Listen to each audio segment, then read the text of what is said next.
Buongiorno e ben ritrovati con una nuova edizione del TG Flash di New Sicilia.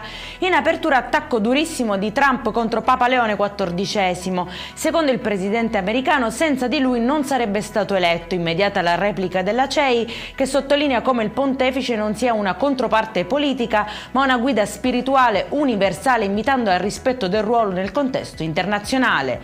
Passiamo alla cronaca locale. Inizia male il lunedì mattina sulla tangenziale di Catania, dove un incidente ha paralizzato il traffico in direzione Siracusa. Il sinistro si è verificato poco dopo Mister Bianco, causando lunghe code e disagi agli automobilisti, dinamica ancora tutta da ricostruire.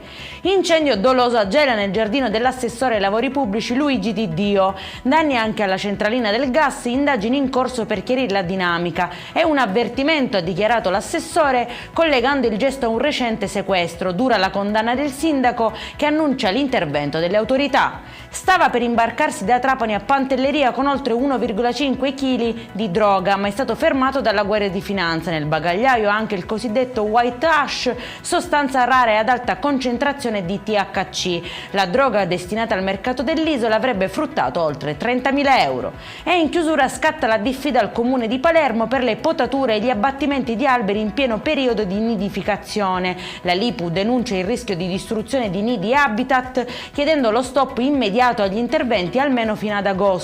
Nel mirino diversi quartieri della città dove i lavori sarebbero ancora in corso. Per questa edizione è tutto, prossimo appuntamento alle 19:30. Buona giornata.